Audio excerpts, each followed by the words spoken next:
Salut tout le monde, j'espère que vous allez bien. On se retrouve aujourd'hui avec un beau soleil. Comme vous pouvez le voir, je me suis mis en extérieur. On va entendre un petit peu les oiseaux, mais c'est pas dérangeant, vaut mieux ça que des bruits de voiture.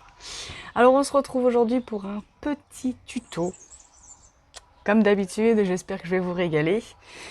Du coup, petit tuto sur la vidange de la ER6. Alors ça fait un moment que je devais la faire. Et en fait, à chaque fois, j'ai repoussé en pensant que c'était très compliqué. Et en fait, pas du tout, c'est juste minutieux. Il va falloir suivre les étapes, donc je vais vous les donner. On va y aller ensemble, et comme ça, au moins, vous serez parés.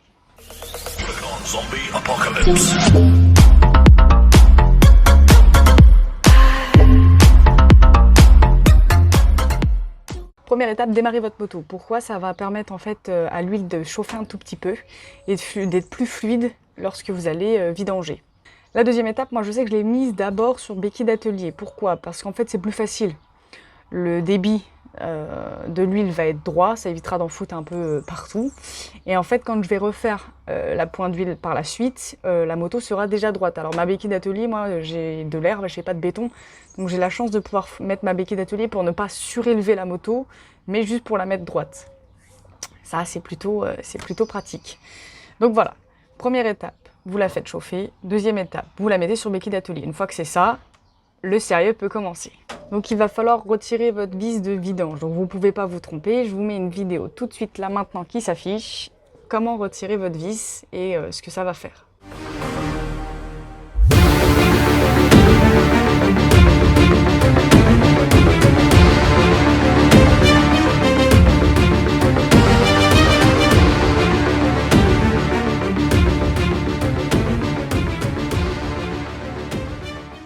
Voilà, donc une fois que votre vis est retirée, n'oubliez pas de mettre un bac de récupération d'huile. L'huile, c'est très polluant, hein. Mettez pas ça dans le gazon ou sur le macadam, hein. C'est un peu dégueulasse.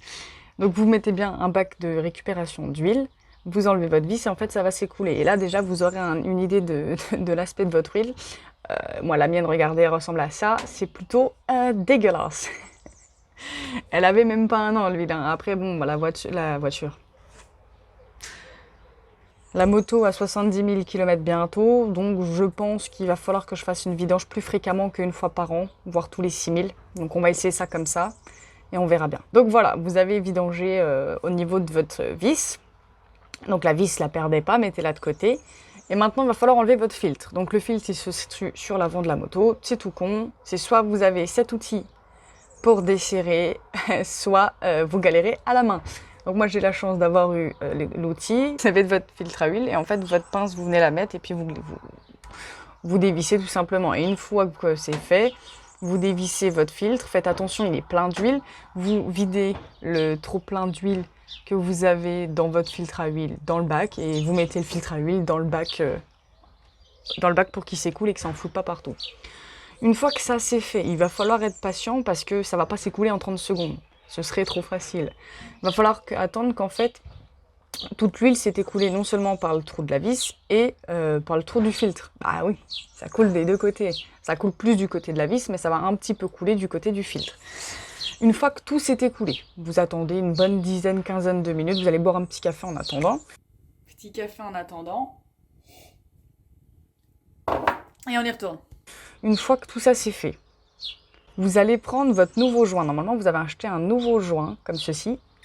Vous avez acheté un nouveau joint pour mettre sur votre vis. Donc, vous retirez l'ancien joint, vous venez mettre le nouveau joint sur votre vis.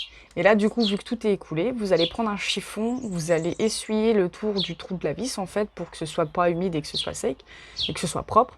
Donc, une fois que vous l'avez essuyé, vous venez replacer votre vis. Pour le serrage, attention, il ne faut pas serrer comme un bœuf, vous allez tout éclater. Le serrage, c'est une fois que la vis devient dure, vous mettez un petit coup. Il faut que ce soit dur, mais il ne faut pas que ce soit impossible. Vous n'allez pas casser tout le truc. Je vous connais les costauds, vous allez serrer comme des fauves.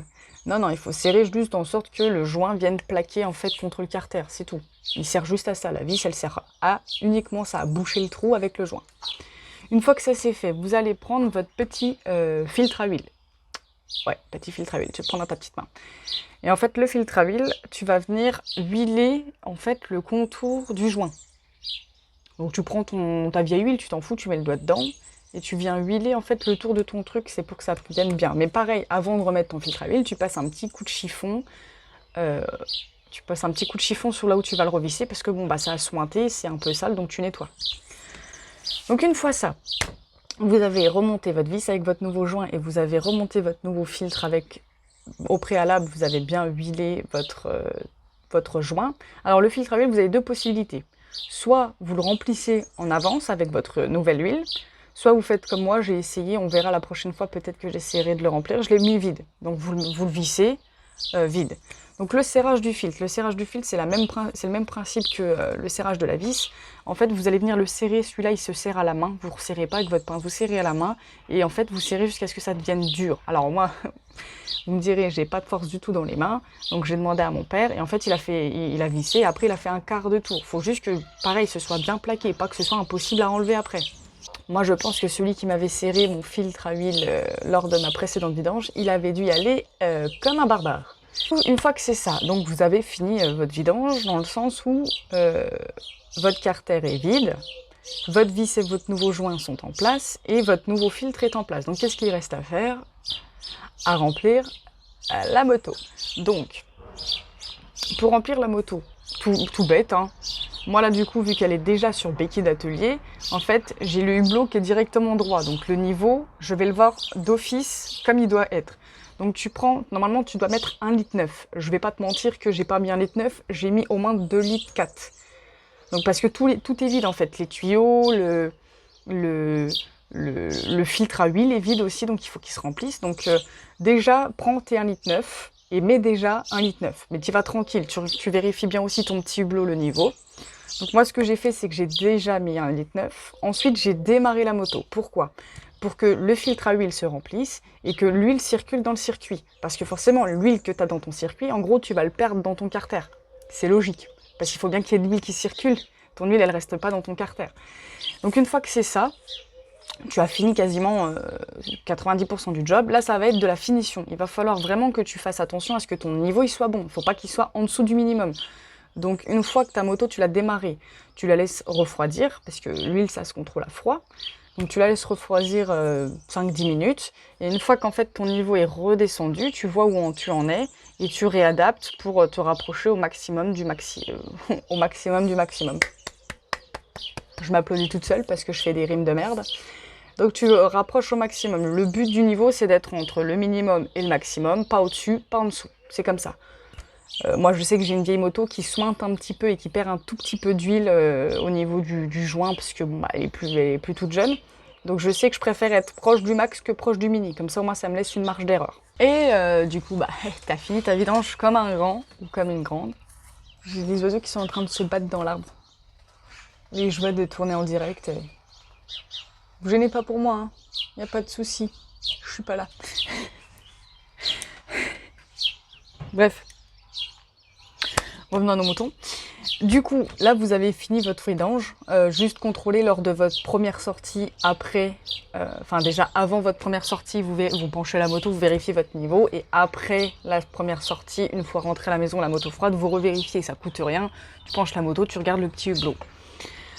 Et du coup, vous avez fini votre vidange. Donc moi, je suis plutôt fière d'avoir fait ma première vidange toute seule.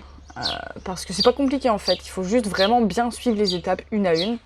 Et si tu suis les étapes, tu peux être gouré. Le seul moment où tu peux te gourer, c'est si tu remets pas assez d'huile. Tu remets pas assez d'huile, tu peux serrer le moteur. Donc tu regardes ton petit hublot. Limite si tu prends, je sais pas, je dis une bêtise, une demi-heure à verser, checker, c'est pas grave. Le but c'est que ton niveau soit excellent entre le mini et le maxi. Pas au-dessus, pas en dessous. Si t'es au-dessus, c'est pas bon. Si t'es en dessous, c'est pas bon. Vaut mieux être entre les deux, tu vois, si vraiment t'es pas sûr, tu mets entre les deux. Donc voilà les amis, la vidéo est terminée, j'espère qu'elle sera pas trop longue, j'espère qu'elle sera bien. Pourquoi j'ai fait en face cam? Parce qu'en fait le moment où j'ai fait ma vidange, c'est-à-dire il y a 2 semaines, il y avait un bordel catastrophique entre mon père qui faisait le bordel dans le jardin, les voisins qui passaient, ton 2 motoculteurs, ton train. Donc je me suis dit que... Puis j'avais pas la place pour mettre le trépied parce que bah il y avait mon chien qui circulait, mes frères, mes sœurs, mes frères et mes sœurs. Wow, ce serait le bonheur. Non, j'avais toute la famille qui circulait, donc j'avais pas envie en fait de gêner avec mon trépied, sachant que le but des vidéos c'est de vraiment que ce soit fait sur le moment. Donc je vous ai en fait pris les petites parties nécessaires, mais de toute façon vous n'êtes pas bête, si je vous explique comme ça vous saurez le faire. Et je ne doute pas de vous, je ne doute pas de vous comme je ne doute pas de moi. Hein, on m'aurait cru incapable à faire une vidange, au final j'en ai fait une. C'est pas compliqué, il suffit juste vraiment d'être concentré. Tu fais les étapes, si tu as un souci tu recheck. Tu pourras pas faire d'erreur. Le seul moment où tu pourrais faire une erreur, c'est si tu visses trop fort ta vis ou si tu visses mal ton filtre. C'est tout. Mais au pire, tu vas mal visser le filtre. Quand tu vas mettre l'huile, tu vas voir que ça va déborder, tu vas le resserrer. Donc vraiment, fais-toi confiance. Tu peux le faire. Si je peux le faire, tu peux le faire. Je ne suis pas bricoleuse pour un sou. Je ne suis une grosse débutante dans ce domaine, mais il faut essayer. Et au pire, si tu n'y arrives pas, tu fais vraiment appel à un professionnel ou à un ami qui s'y connaît très très bien. Donc sur ce les amis, c'est la fin de cette petite vidéo. N'hésitez pas à lâcher un petit pouce, à vous abonner, et parce que ça fait toujours plaisir. Et sur ce, je vous souhaite un bon dimanche et tchou tchous.